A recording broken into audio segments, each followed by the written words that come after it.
السلام علیکم ورحمۃ اللہ وبرکاتہ۔ اگر آپ پہلی دفعہ اس چینل پر آئے ہیں تو اس چینل کو سبسکرائب کرنا نہ بھولیں، نوٹیفیکیشن بیل آئیکن پر کلک کرنا نہ بھولیں تاکہ آپ کو ریگولر نوٹیفیکیشن اپڈیٹس مل سکیں اس چینل پر۔ السلام علیکم ورحمۃ اللہ وبرکاتہ۔ آپ سے عالم برزخ کے حالات میں آج ربعی بن حراش رحمۃ اللہ علیہ کا واقعہ شیئر کرنا چاہتا ہوں، جو مشہور تابعی ہیں، اور تابعی وہ لوگ ہوتے ہیں جنہوں نے صحابہ کرام کی جن کو صحبت حاصل ہوئی ہو۔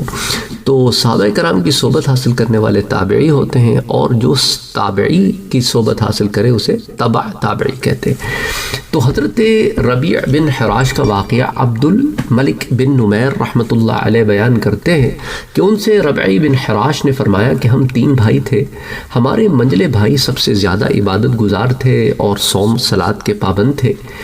ایک دفعہ وہ کہتے ہیں میں گاؤں گیا ہوا تھا، گھر واپس آیا تو گھر والوں نے کہا کہ جو تمہارا درمیانہ بھائی ہے نا، منجلا بھائی، اس کے پاس جلدی سے جاؤ کیونکہ وہ انتقال کرنے والا ہے۔ تو کہتے ہیں میں نکلا اور بھاگا گیا تو وہ انتقال کر چکے تھے اور ان پر ایک کپڑا ڈالا ہوا تھا۔ میں ان کے سرہانے بیٹھ گیا اور رونے لگ گیا۔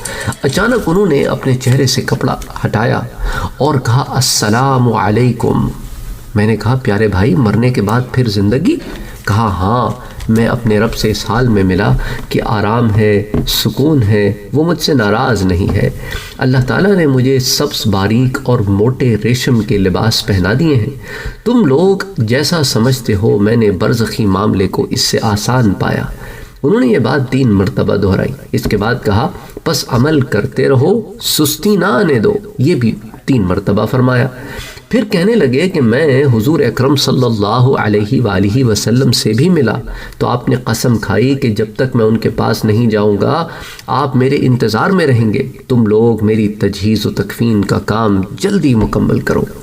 وہ یہ کہہ کر ایسے خاموش ہو گئے جیسے کسی کنکری کو پانی میں پھینک دیا جائے تو وہ آواز کے بعد فوراً بالکل ساکت ہو جاتی ہے۔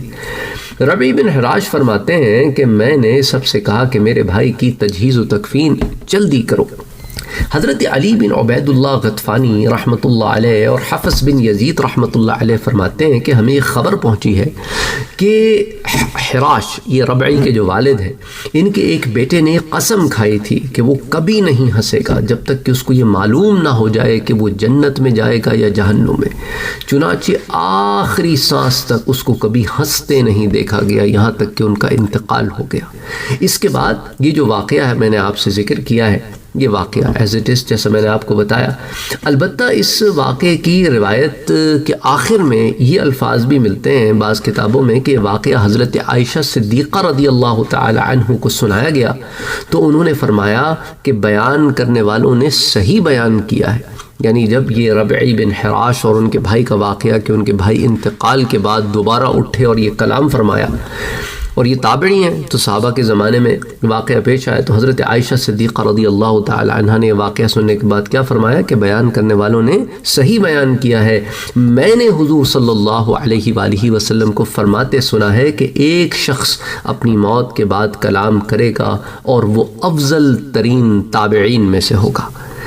اور حارث غنوی کی روایت میں یہ واقعہ کچھ اس طرح ہے کہ ربعی بن حراش نے یہ قسم کھائی تھی کہ جب تک اس کو اپنا ٹھکانہ جنت یا جہنم معلوم نہ ہو جائے وہ نہیں ہنسے گا، چنانچہ موت تک وہ کبھی نہیں ہنسے۔ اسی طرح ان کے بھائی جو ربعی بن حراش کے بھائی تھے جن کا واقعہ میں نے آپ سے ذکر کیا، انہوں نے بھی یہ قسم کھائی تھی کہ جب تک ان کو اپنا اخروی یعنی آخرت کا ٹھکانہ معلوم نہ ہو جائے تو وہ کبھی نہیں ہنسیں گے۔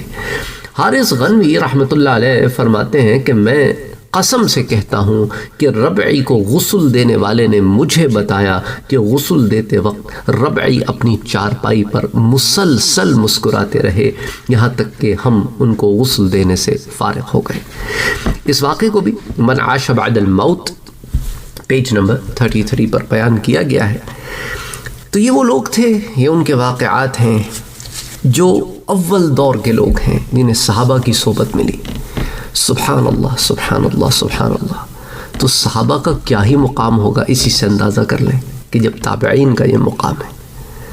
اللہ تعالی ہمیں توفیق عطا فرمائے کہ زیادہ سے زیادہ نیک عمل کریں۔ اور بعض علماء نے اس واقعے کو یہ عنوان دے کر اپنی کتابوں میں جمع کیا ہے کہ عمل کرتے رہو، عمل میں سستی نہ آنے دو۔ اور یہ ٹائٹل دینے کی وجہ بھی یہی تھی کہ ربعی بن حراش کے جو بھائی ہیں انہوں نے جو باتیں ان سے کہیں وہ ان میں سے ایک بات یہ بھی تھی کہ عمل کرتے رہو، سستی نہ آنے دو. یعنی اگر کوئی نیک کام کر رہے ہو نا تو شیطان کیا کرتا ہے، آپ کو اس کے اندر ویک کرنے کی کوشش کرتا ہے. تو جب وہ آپ پہ حملہ کرے ویک کرنے کے لیے کہ یار آج تو بڑا تھک گیا ہے، یار آج ایسا کر کے جو تو رات کو پڑھتا ہے نا اذکار وہ آج نہ پڑھ، بڑا تھک گیا یار، تیرے جسم کا بھی تو تجھ پہ حق ہے اور یہ تو اللہ کہتا ہے، وہ اس طرح کی باتیں آپ کے ذہن میں ڈالتا ہے. پھر یار اچھا اگر تو روزانہ 3 صورتیں پڑھتا تھا نا، آج چل ایک ہی پڑھ لے. پھر اگلے دن وہ آپ سے کہے گا چل چھوڑ یار، کل بھی تو نے 3 کے بجائے 1 پڑھی تھی، آج 1 بھی نہ پڑھے تو کیا رہتا ہے. اس طرح کرتے کرتے وہ آپ کو دور کرتا رہتا ہے، تو آپ اچھے عمل سے دور ہوتے رہتے ہیں. تو سستی کو کبھی اچھے عمل کے راستے میں آنے نہ دینا، کہ سستی آپ کو شیطان دلائے گا اور اس طرف آپ کو دین ہی کے حوالہ جات دے گا، لیکن آپ نے اس کی بات نہیں سننی ہے، آپ نے نیک عمل کرتے رہنا ہے. اپنا اور اپنوں کا بہت خیال رکھیں، مجھے دعاؤں میں یاد رکھیں. السلام علیکم ورحمۃ اللہ وبرکاتہ.